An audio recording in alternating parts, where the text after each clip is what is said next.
Ramona Simpson is suing her ex-boyfriend's brother, Cleefers McCowan Jr., for personal property and filing a false police report. Court come to order. All rise. Have a seat, please. Case 2143, Simpsons versus McCowan Jr. Thank you. You're welcome.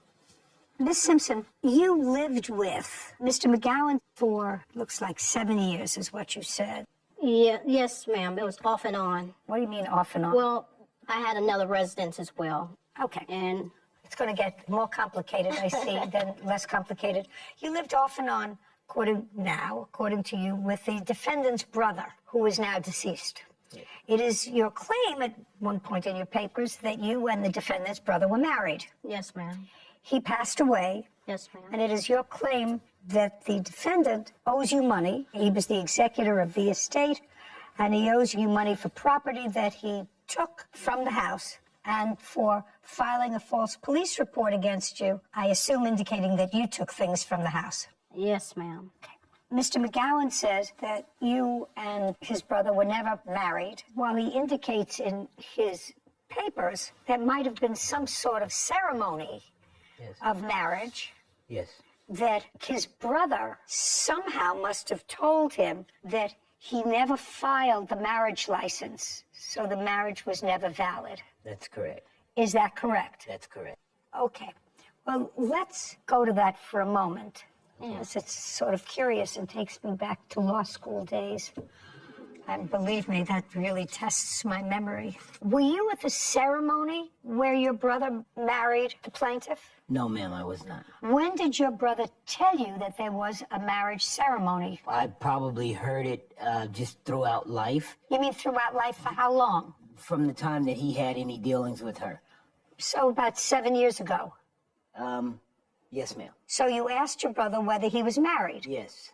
How long ago was this? I would say 4 years ago. Okay, so 4 years ago, you say to your brother, I understand that you, what's your first name? Mona. Mona got married. Well, so he gave me an insurance document, and I was like, wow, what's going on? What about all this? He gave you an insurance document that said what? From the VA indicating that I was going to be the person that gets the money upon if he demise. If he died, right? And you had a VA insurance policy. Yes, ma'am. With you as the beneficiary. Yes, ma'am. Okay, and so he showed you the insurance policy. Well, he sent it to me in the mail. Okay, and email or electronic, and so I said, "Wow, what's going on?" So then I started to ask different questions, and he said, "Well, don't worry about that. We're not legally married." No, you have to tell me. I said to him. I said to him, so. Doesn't your wife? Isn't she the beneficiary? I don't want to be involved in all this. Right. And he said, I am not married. We went through a ceremony, and you have 10 days to file the marriage license. The marriage license in Las Vegas. Okay. To solidify the marriage. And then he said, I never filed it. We are not married. May I? Just a second. Did your brother tell you that he had ever told Miss Simpson that he never filed the marriage license? No, we never had that conversation. Okay, well, because you say in your answer, sir, that my brother was too smart for that. He never mailed in the license. Well, he told me because there was a problem between these two. And so we talked about that, and he said, no, I'm not married to her. And he said, you have to file the document, and I never filed the document, and I have a copy of that right here. Miss Simpson, yes, ma'am. Tell me when this ceremony took place in Las Vegas. April 2013. Did you travel there with Mr. McGowan? Yes, ma'am. We moved to Vegas together. Who was at the ceremony? It was no ceremony. What happened was I don't know what this is. What happened was we went to the Justice of the Peace, and the 10 days is not accurate. No, don't tell me. Don't tell me. We had 1 year to go to like a pastor or minister or something like that because we just went to the Justice of the Peace in Vegas. They give you a year to do it, whereas it's, I guess, I think the term is officiant or something. Officiant has to do it so you can become married permanently. So you knew that you were not legally married? Well, it was legal, but it would be official if you don't do another step within a year. And I understand that, but you never did the other step. We didn't, only because he was sick, ma'am. I don't care what the reason was. I don't care if he was watching Yellowstone or because it doesn't matter why. I respect that. But you can get hooked on that. Oh, yeah. I understand. So I don't care what the reason is. You knew that your marriage, because it wasn't confirmed, according to you, within a year that you weren't legally married. Yes, ma'am. And okay, just a second. That's all I want to know. That makes my life much easier. Because, Mr. McGowan, I want you to listen to me very carefully. Under what you told me, under the events that you told me, so you should have kept your mouth shut. No, it's okay. No. It's going to be okay in the end. It's going to make a lot of sense in the end. No, I understand that it's going to make a lot of sense to me. We're going to follow the money. But I just want to tell you and the people who are watching this that when I thought about your answer, that you said your brother was too smart and didn't file the necessary document within 10 days, my view of that scenario was that she could still consider herself his wife. Because if he fraudulently, in an attempt to deceive her, didn't mail the marriage license in, she would be the beneficiary. I'm just letting you know that. You understand what I just said? Yes, ma'am. Because he committed a fraud on her. He would have committed a fraud, your brother, on her into leading her to believe that they were a married couple and they had the responsibilities and the benefits of a married couple. But she says she volunteered that she knew they weren't married. Yeah. So I don't even have to address that. And it's okay. Just a second. I know where I'm coming from. Okay. So Mr. McGowan, the person that you were involved in for a period of years, on and off, you had your own place, but he was ill for a certain period of time. Was your brother ill? No, ma'am. No. Just a second. He says no. You say he was ill for a great portion of that time. Shh. Just a second. For a great portion of that time. And that you were his caregiver. Yes, ma'am. And you were paid as his caregiver by the government. The VA, yes, ma'am. By the VA, to be his caregiver. Yes, ma'am. Well, that would be inconsistent with being his wife, to be his caregiver. Because if you're a wife, you don't get benefits from the VA. If you are a non-relative and caring for somebody who requires assistance, you may get assistance. And how much was the VA? Just answer my question. This is not my first rodeo. Okay, I understand. How much was the VA paying you a month to take care of, what was your brother's first name? Marcus. How much were you being paid to take care of Marcus? Because you say that one check you didn't get because of him. It's part of your lawsuit, so you know exactly how much you were paid. How much? $2,057.55. A month. Yes, and when ma'am. did you start collecting that? 2014. Woo! You are a legal stranger, so you must have filled out forms to say that you were married. No, I was considered a family member. I was no longer considered the wife, but I was considered... Well, you're not no longer. You were never his wife.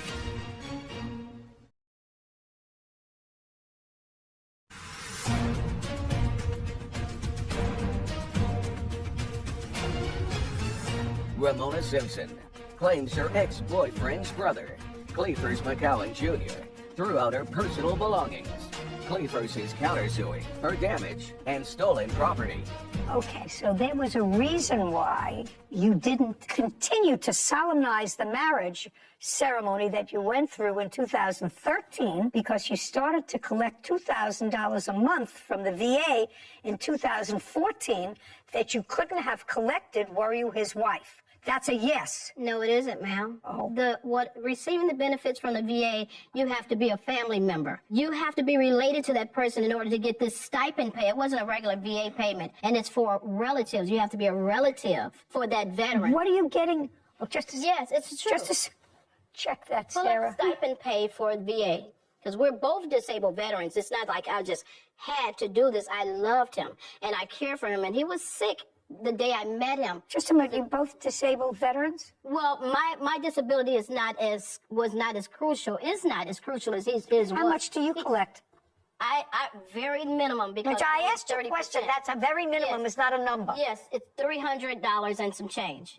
But the thing is, Your Honor, may I speak, please? He was sick from the day that I met him, and I was taking care of him prior for that. This was his idea Because he was familiar with the veterans and the system. This was his idea that we can receive funds, and it stayed right in the household. We were living together. It was stayed in the household, and that's okay with I them. thought you told me a moment ago that you had your own place. No, not then, ma'am. Not then when we moved back from Vegas, because we stayed in Vegas for approximately 3 years. When we moved back from Vegas, he had purchased a home and everything, and it was supposed to be okay. We were going to be together.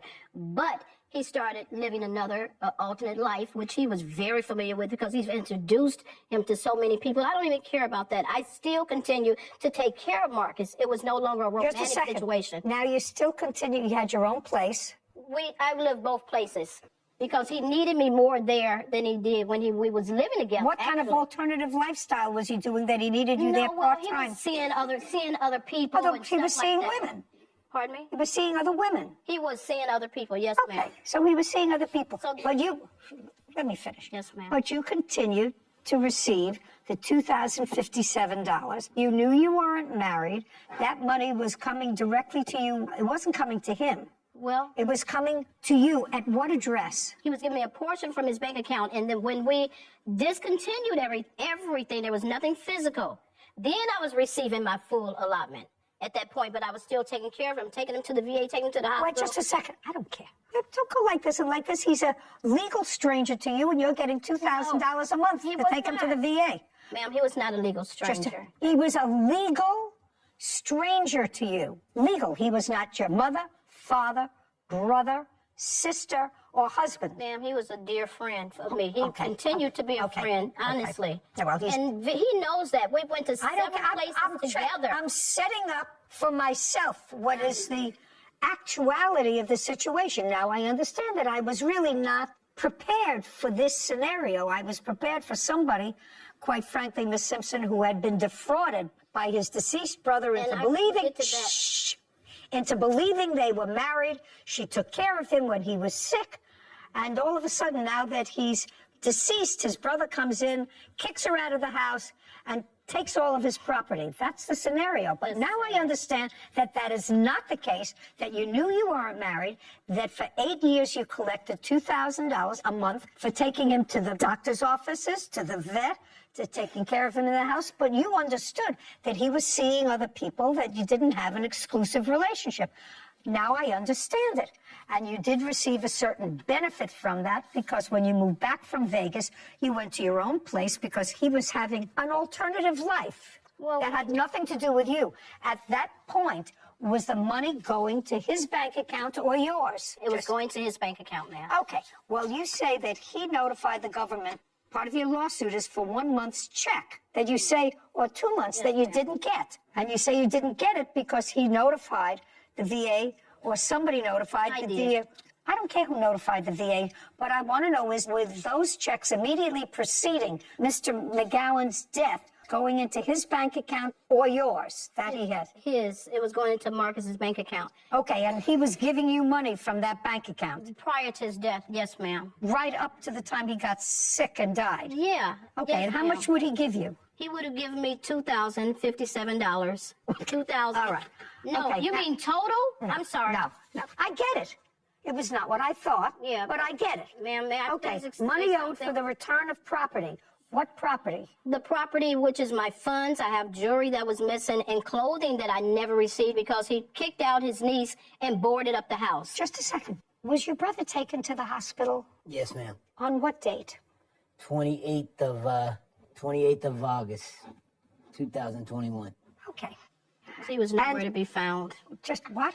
He wasn't around. Just a second. I did that. Just a second. Did you take him to the hospital? I had his daughter to call the ambulance. I got to Marcus' house and I followed him to the hospital. Yes, ma'am. Hey, well, you want to just answer my question? I actually understand the whole scenario. You understand that I do understand the money part. I get it. So when you say his daughter called the ambulance and you got over there from your house? Yes, ma'am. Okay, and who do you live with there? My daughter and my son. And in whose name is the lease? My daughters, my son, and myself. So all three are on the lease? Yes, ma'am. And how long have you had a lease at that address? 2017. Okay, so we're talking about 5 years that you've had an alternative address. You have an answer for me? There is a Veterans Affairs program of comprehensive assistance for family caregivers. It says $2,800 a month, but based on a fee schedule that can change. So the 2050.